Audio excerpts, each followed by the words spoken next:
Right now, with the job market being pretty unforgiving in some parts of the commercial real estate industry, I'm seeing more and more people considering an MBA or a master's degree in real estate to break into the industry for the first time. And although this is a highly personalized choice and based specifically on the individual, this is a major decision, and I wanted to share my thoughts on this channel on when grad school makes sense for someone breaking into the commercial real estate industry and when it doesn't. So if grad school is something you're considering and you're going through the application process or deciding whether or not to take an acceptance offer to head back into the classroom, you're going to want to stick around for this video.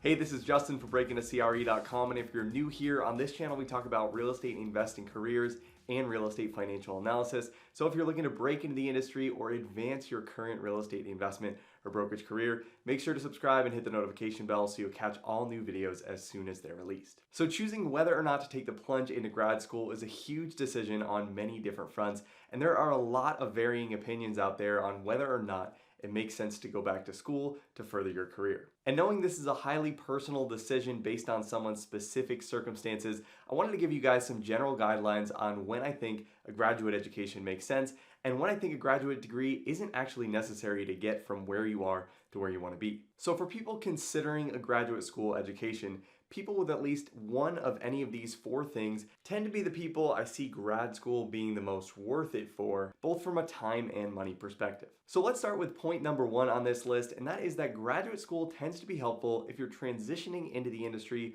for the first time and looking to make a major geographical move from where you currently live and work. So for people looking to find their entry point into the commercial real estate investment or brokerage field, and also looking to change cities at the same time, this can often present a pretty big challenge when trying to do both things at once. So for example, if you're working in tech in San Francisco right now and want to make a move to New York to land an analyst role at a private equity real estate shop, finding a company that's going to take on the risk of an out-of-state hire combined with someone completely new to the real estate space can tend to be a pretty uphill battle. Coming from out of the area, it's much more difficult to network directly with local professionals in the real estate investment space, and employers just generally prefer in-area hires over people who might come with additional cost or uncertainty around moving to a new city. And in these scenarios, finding a college or university that's local to the city that you want to end up in, establishing a network there during your time at the school, and potentially building some experience with well-known firms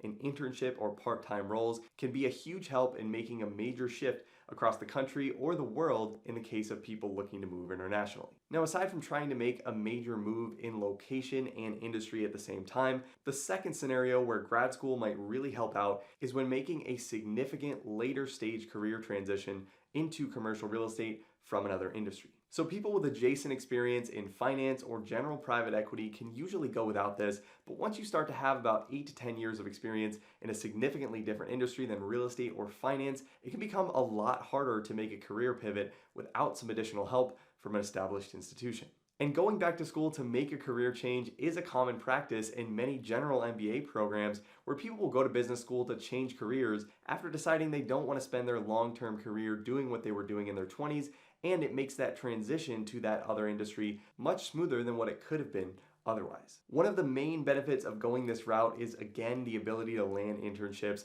and to start to gain on-the-job experience in a commercial real estate role. This can help you get your foot in the door in a very low-risk way to employers, making your next internship or full-time role much easier to land with the brand name experience under your belt. Also, once candidates start to get about 8 to 10 years out of school, employer expectations of employee salary expectations might also be misaligned, meaning that employers might just incorrectly assume you're looking for a big paycheck because of your experience outside of the real estate industry, even if that isn't the case. So by going the graduate school route, this can clearly show that you've accepted taking a slight step back to learn a new industry, but also might actually help you land a higher paying entry point role into the CRE industry because of that MBA or master's degree on your resume. Now, if you're in the city you want to be in long term and you're only a few years into your career, when does graduate school make sense for you? Well, if this is the case for you, grad school can still be helpful in landing a role and increasing your overall compensation, but I'd only recommend this if going to grad school won't set you back financially. So this would be the case when you have all or part of your tuition funded by your current employer, if you're going to school part-time and continuing to work in your normal job,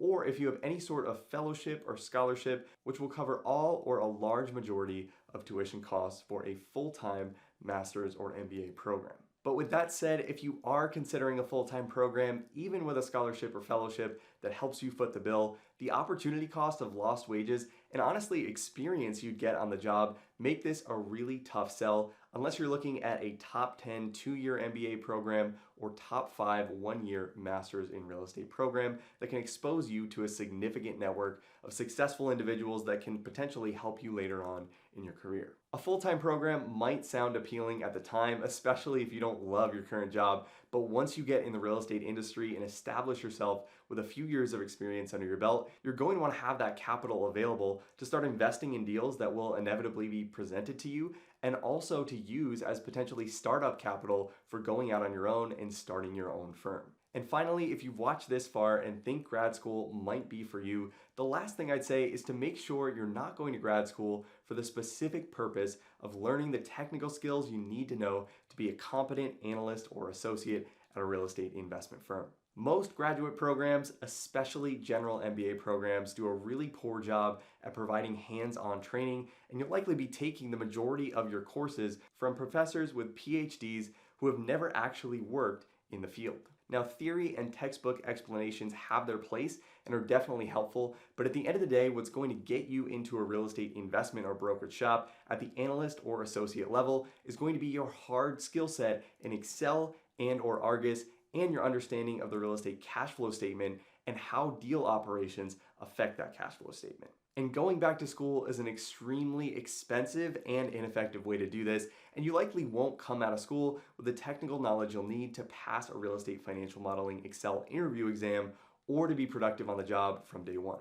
Now, graduate school programs are excellent at helping you build a network in your target city and can help you get your foot in the door for internship opportunities with CRE investment firms. But if learning the hard skills is your main goal, taking specific targeted coursework like the modeling courses inside Break Into CRE Academy is going to be a much more direct, cost-efficient, and time-efficient option for doing that. So to break down the list again and simplify all of this, if you're making a major location change and moving from another industry at the same time, you're more than 8 to 10 years out of undergrad and also moving from a different industry, you're able to go part-time or have a significant sponsorship or fellowship to offset tuition costs, and you're there to build a network and internship experience rather than a hard skill set, grad school could be a great fit for you right now and could help reduce some of the friction that you might be seeing right now when you're applying for commercial real estate investment or brokerage roles. But with that said, if you're relatively early on in your career, you're not looking to make a major location change, and grad school is going to set you back multiple six figures through tuition and opportunity costs, you're likely much better off bypassing the traditional grad school route and focusing on building your technical skill sets, networking, and tightening up your resume to show hiring managers that real estate is a clear next step for you in your career. So I hope this was helpful. If you're deciding whether or not grad school is right for you, make sure to leave a comment below and let me know whether or not you've gone the grad school route, and if you're glad you made the decision or you think you would have done it differently if presented the option today. Now, if you like this video and want to see more content like this on grad school or other educational options when breaking into commercial real estate, make sure to let me know by hitting the like button and subscribe to the channel so you don't miss any new videos as soon as they're released. Thanks so much for watching. I hope you found this helpful, and I'll see you in the next video.